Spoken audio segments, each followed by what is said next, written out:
প্রকৃতির অন্তত এখানে কলকাতা শহরের বুকে প্রকৃতি দেবী যেরকম সাড়া দিয়েছেন অপূর্ব। মানে প্রেম প্রকৃতি ছাড়া হয় না। আজকের আকাশ বাতাস রৌদ্র করজ্জ্বল দিন, কিন্তু একটা অদ্ভুত একটা মিঠা বাতাস বইছে। মানে সব মিলিয়ে আমার সকাল থেকে হাওয়াটা গায়ে লাগাতে লাগাতে রোদটা তার সঙ্গে আমেজটা নিতে নিতে মনে হচ্ছিল প্রকৃতি সাড়া না দিলে কোনো কিছু স্বয়ং সম্পূর্ণতা পায় না।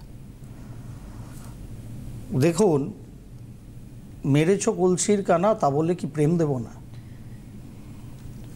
কিন্তু এই ভ্যালেন্টাইন্স ডের দিনই পুলওয়ামায় যখন আমাদের পড়শি দেশের পাঠানো উগ্রপন্থীর কার্যকলাপে কলসির কানার থেকে RDX মেরে দিয়েছিল, তখনও আমরা সবিনয় নিবেদন প্রেমই কিন্তু তাদের দিয়েছিলাম। কারণ RDX-এর বিনিময়ে যা দেওয়া উচিত ঠিক সেম টাইপের প্রেমই আমরা কিন্তু দিয়েছি।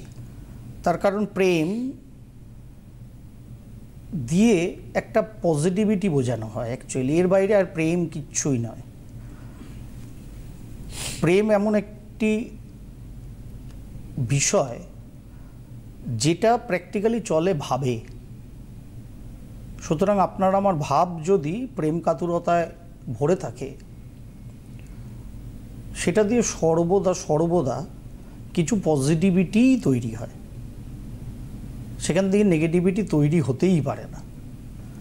এই প্রেম জ্যোতিষশাস্ত্র তো মানুষ, আমরা তো আলটিমেট রক্ত মাংসে, শুধু মানুষ বলে না, সব প্রাণীর মধ্যেই এই প্রেমের প্রদর্শন কিন্তু দেখা যায়।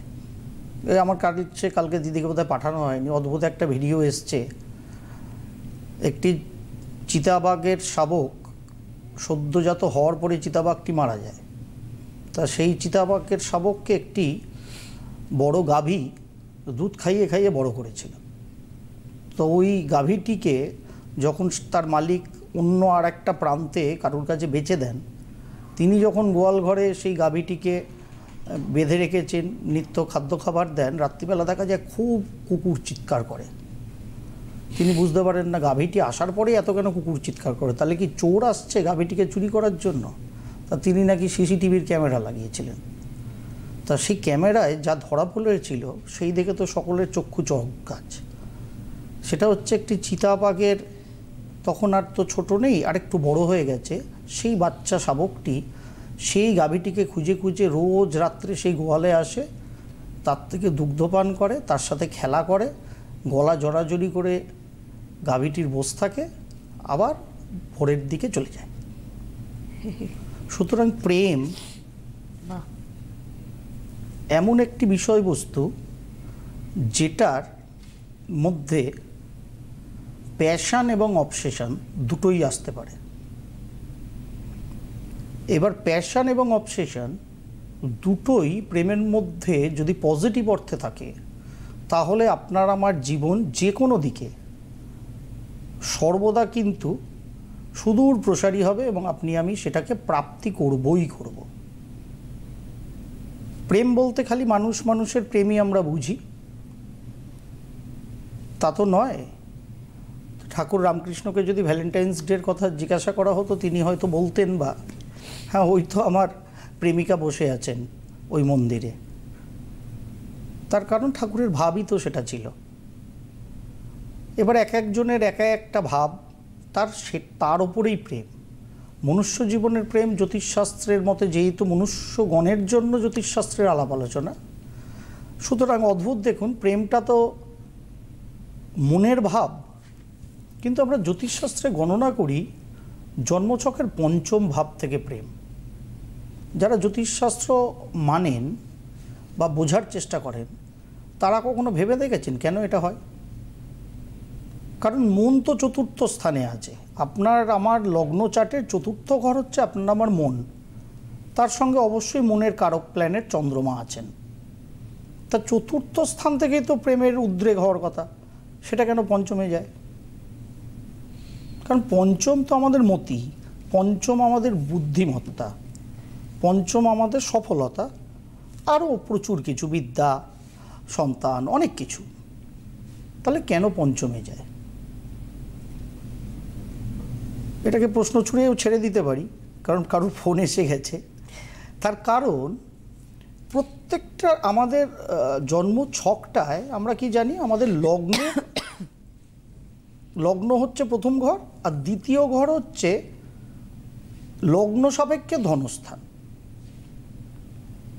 ঠিক এই যে রাশিচক্রটা আমরা তৈরি করি, মানে যেটাকে লগ্ন চার্ট আমরা জানি, তার প্রত্যেকটা ঘরের তার যে ডান দিকের ঘরটা আছে সেটা তার কিন্তু ধনস্থান।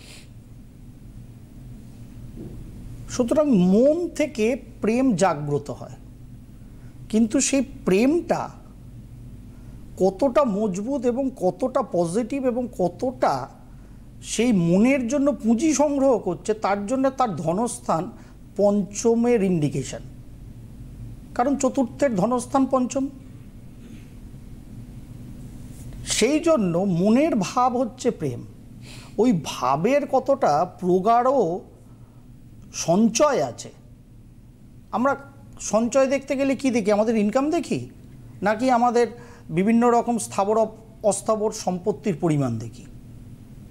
অবশ্যই ইনকাম দেখি না, স্থাবর অস্থাবর সম্পত্তির পরিমাণ দেখি। সেটা কিন্তু আসে ধনস্থান থেকে। সুতরাং মনের ভাব জাগ্রত হলো, সেটা কিসের? প্রেমের। সেটা কতটা পজিটিভ সঞ্চয় নিয়ে আছে সেটা নির্ভর করবে পঞ্চম স্থানের ওপর। কারণ চতুর্থের ধনস্থান হচ্ছে পঞ্চম। সেটা আমাদের নর্মাল মেধাবৃত্তিও বটে, যেখানে আমাদের এই হেডকোয়ার্টারটা আছে, সে অ্যানালিসিস করবে। এবং পঞ্চম স্থান হচ্ছে কোনো কিছু ছড়িয়ে দেওয়ার জন্য আদর্শ। কারণ পঞ্চম হচ্ছে নবমের নবম, মানে ভাগ্যের ভাগ্যস্থান পঞ্চম। কোনো কিছু ছড়ানোর জন্য, সফলতা পাওয়ার জন্য পঞ্চম স্থান সর্বাপেক্ষা শ্রেষ্ঠ স্থান। সেই জন্য পঞ্চম ভাব, পঞ্চমপতি প্রেমের জন্য প্রয়োজন। শুক্র আজকের যে বারের অধিপতি, শুক্রদেব, প্রেম প্রীতি ভালোবাসা মানেই শুক্রদেব। শুক্রদেবকে তো অবশ্যম্ভাবী প্রয়োজন। এবং সেই মোতাবেকই আমাদের সম্পূর্ণ মনের কারক চন্দ্র, প্রেমের কারক শুক্র, আর পঞ্চম স্থানের মালিক যে, সে শনিও হতে পারে, মঙ্গলও হতে পারে, রবিও হতে পারে, বুধও হতে পারে, যে কেউ হতে পারে। সুতরাং শনি মানেই প্রেম হবে না, বিয়ে হবে না, এরকম কোনো মানে নেই কিন্তু। কারণ শনি যদি আপনার জন্মছকের পজিটিভ গ্রহ হয়ে পঞ্চম স্থান দৃষ্টি দেয়, বা আপনার তুলা লগ্নের যেরকম শনি পঞ্চমাধিপতি, কন্যা লগ্নের জন্য শনি যেরকম পঞ্চমাধিপতি, তা বলে কি ওই যে পঞ্চম স্থানের মালিক হিসেবে শনি, তার মধ্যে কি প্রেম নেই? থাকতে বাধ্য।